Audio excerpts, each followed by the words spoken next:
Welcome back to another episode of Positive Solutions for Life. I'm your host, Peggy Meyer, and I'm really glad you're here today listening or watching if you're on YouTube. As we step into a brand new year, I want to ask you a gentle question. No judgment, just curiosity. Did the past year turn out the way you hoped it would? Did you make the progress you imagined? Or did life get busy, loud, distracting? Maybe you had the best intentions, but somehow time slipped through your fingers. Maybe other people's needs, unexpected challenges, or sheer exhaustion ended up controlling your days. That was me for part of the year. And if that's you, please hear this. You're not broken. You're human. And as we start the new year, this new year isn't about fixing yourself. It's about choosing to live more intentionally, more purposefully, and more aligned with who you want to become. So, today we're going to talk about one simple practice that can help you do exactly that, choosing a word of the year. And on Friday, we're going to build on this by talking about vision boards, how to visually support the direction you're choosing for your life. So, before we go any further, let's just pause for a moment. Take a deep breath in and slowly exhale. Let's settle in together for this episode. So, there's a quote attributed to Buddha that says, "What you think, you become. What you feel, you attract. What you imagine, you create." And these words are so powerful and honestly, just a little confronting. Because if that's true, which I believe it is, then regaining control of our thoughts, feelings, and focus isn't optional. It's essential. And that's where a word of the year comes in. But first, let's clear something up. A word of the year is not the same as a New Year's resolution. A New Year's resolution is usually very specific and goal oriented. Things like, I want to lose 10 pounds. I want to work out 5 days a week. I want to save $2,000 for a vacation. Specific things. And while these goals aren't bad, they often come with pressure. When life inevitably interrupts our best intentions, frustration creeps in, and many people quietly quit.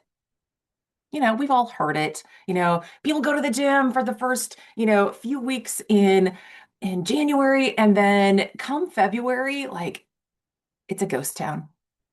We have the best intentions, but life, we allow it to get in the way and disrupt our best intentions.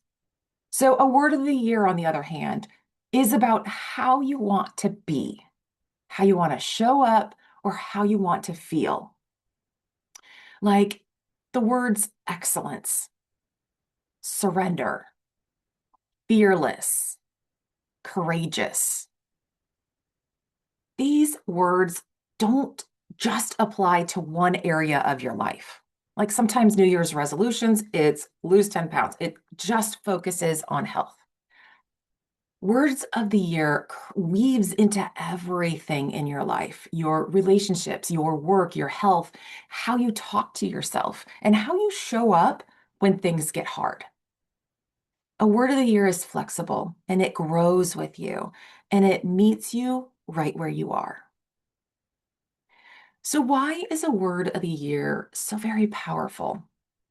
Because your word becomes an anchor on difficult days, something you can turn to and lean on. It's a filter for your decisions and a reminder to you of what really, really, truly matters. So instead of reacting to whatever shows up next, instead of letting stress, exhaustion, or emotions run the show, your word helps you respond with intention. It grounds you. It causes you to live on purpose, not on autopilot. So stop asking yourself, what do I feel like doing right now? And start asking yourself, does this align with my word? That one question, does this align with my word, can change everything. When you're tired, when you're doubting yourself, when you're tempted to give up, to quietly quit, your word can pull you back. It grounds you. Having a word of the year simplifies life. Instead of chasing 10 goals in 10 different directions, you choose one direction toward your word of the year. Your word creates awareness without shame. It reminds you not just of what you're doing, but of who you are becoming. Because here's the truth. Your word shapes your identity.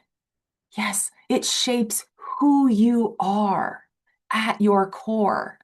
And it does this before it shapes your results, the outcomes. You have to change from within first. You have to transform from the inside out before the results are seen, before the outcomes are measured. So you just don't try to be disciplined. You have to become disciplined before the actions, the results show up. You have to choose discipline. You don't just chase courage. You live from courage. Courage comes from within you out. That's the way the results happen. It has to come from within first, your identity. And then when your identity shifts, when you become living from courageous, when you become disciplined, when you become whatever it is that your word invites you to become, your habits shift. When your habits shift, your results change. But remember, it comes from inside first. You identify as a person who eats healthy, that limits the sugar. So then your habits start shifting. You start choosing healthy foods. When you start choosing healthier foods, your health becomes better. Your results change. What you focus on, you reinforce through your actions. What you reinforce, you become. You reinforce those actions, those habits, your preferences. So when what you reinforce, you become. Your word is also can be seen as a compass because it guides every aspect of your life if you let it. So it's kind of the lighthouse in the dark. It's a compass. It shows you the way if you let it. And if you let your word guide you long enough, it's not just going to improve your year. It's going to improve and define the person you are becoming. And that's what we want to do. We want to improve every single year. So your word helps shape you, shape your identity, and move you towards the person you want to become. So great, all this talk, why a word of the year is so important and how it is different from a New Year's resolution. But how, Peggy, how do you choose your word of the year? All right, let's get into it. Choosing your word isn't about trying to make a statement by forcing something like trendy or impressive on you. It's about listening to yourself. It's about listening to your heart. So don't take somebody else's word and make it yours. Oh, that sounds like a great idea. No, your word has to come from within you. Listen to yourself. Listen to your heart. So how do you do that? Well, start reflecting on this past year. What worked? What didn't? And if you've been listening to my podcast, we went over this a couple episodes ago, and go back and listen to those. So reflect back on the year. What worked? What didn't work? What patterns keep showing up in your life? And what lessons are you still learning? We could always learn stuff. I always have to remind myself, okay, this type of food makes me feel bloated. This type of food makes me feel crappy. How I communicate in this way, like use statements, isn't going to turn out well. So I'm still learning those lessons. These patterns keep showing up. You have patterns too. Some things work, some things don't. Life is an experiment. It's a science experiment. Look at it for the messages it sends you. Then gently look forward. Imagine yourself a year from now. Who do you want to be? How do you want to feel? What do you need more of? More peace, more focus, more confidence, more connection? What is it that your heart yearns that it needs more of? And start brainstorming words that connect those needs and those feelings that you want to have and write them down. Don't overthink of it.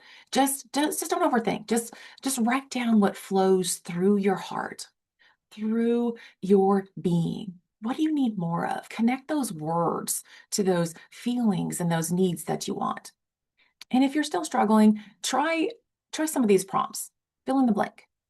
This year I need, what do you need? I want to become, what do you want to become? Who do you want to be? I want to live with more, what? Joy, love, happiness, whatever. Find those words, write them down. And if a word feels kind of close, but not quite right yet, look up synonyms. So look up the word and look up synonyms, some related words to it, and see if you can find one that really resonates with you. And if prayer is part of your life, pray about it. Pray about your word. Invite God into the process. He will guide you if you let him. So listen with your heart.